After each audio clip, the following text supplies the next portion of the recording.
কারণ যারা ইমাম হোসেনের বিশ্বাসী ওনারা কিন্তু বোমাকে ভয় পায় না, ওরা কারো চোখ রাঙা ভয় পায় না, একমাত্র আল্লাহ হলে আমাদের সৃষ্টিকর্তা।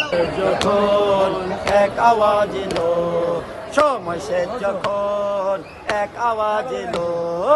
আমি বলছি যে আল্লাহ আমার যদি আল্লাহ সুস্থ করে তাহলে আমি একটা মুরগি মানব, মুরগিটা দেওয়ার জন্য আসছি। ইসলামের আদর্শকে বাঁচিয়ে রাখার জন্য ইমাম হোসেন যে আত্মহুতি দিয়েছেন সেটা যাতে আমরা আজীবন যতদিন এই দুনিয়া বেঁচে থাকবে মানুষ যাতে স্মরণ করে, মানুষ বুঝতে পারে।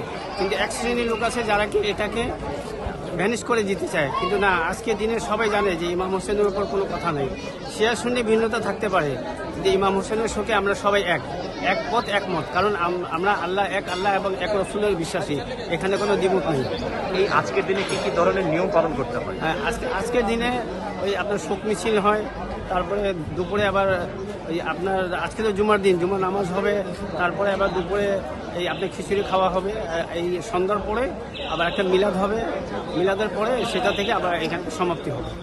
সেখানে তো অবশ্যই প্রার্থনা করা হয়, জি, সেই হ্যাঁ। প্রার্থনার মধ্যে মানে কি সৃষ্টিকর্তার কাছে কি চাওয়া হয়? এই প্রার্থনার মধ্যে সবাই বলে যে আমরা যাতে এক হতে পারি, মুসলমান মধ্যে যাতে বিভেদ সৃষ্টি না হয়, আমরা আমরা শোককে যাতে শক্তিতে পরিণত করতে পারি, এই শক্তি আমাদেরকে যোগাবে মুসলিম বিশ্বে এক হওয়া এবং নেক হওয়ার জন্য। আমরা চাই যে মুসলিম বিশ্বের মধ্যে যাতে কোনো রকম ভেদাভেদ সৃষ্টি না হয়, ভিন্নতা থাকতে পারে, কিন্তু আমরা সবাই এক হতে পারি। কারণ আমাদের মধ্যে ইহুদি নাসারা ঢুকে আমাদের সম্প্রীতি থেকে ওরা নষ্ট করে দিতে চায়, আমাদেরকে বিভেদ সৃষ্টি করতে চায়, কিন্তু আমরা সেটা চাই না। আমি বলছি যে আল্লাহ আমার যদি আল্লাহ সুস্থ করে তাহলে আমি একটা মুরগি মানব, মুরগিটা দেওয়ার জন্য আসছি। এখন কি আপনি সুস্থ আছেন? হ্যাঁ, আল্লাহ পাকে আল্লাহ আমার সুস্থ রাখছে। এখানে মানত করে কি সুস্থ থাকা যায়?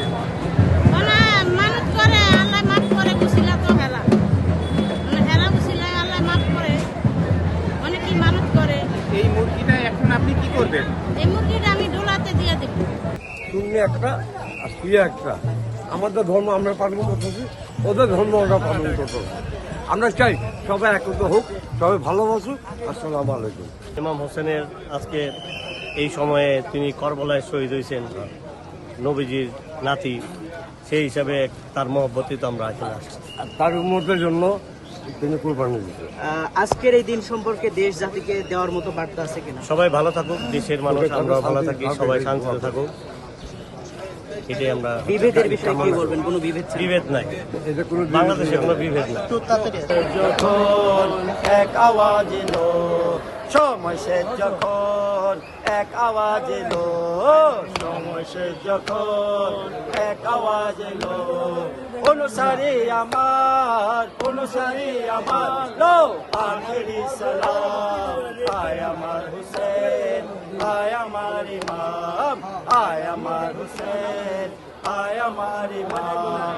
ন্যায় যাতে ছিল তোমারও মাথা, ন্যায় যাতে ছিল তোমারও মাথা, ন্যায় যাতে ছিল তোমারও মাথা, ন্যায় যাতে ছিল তোমারও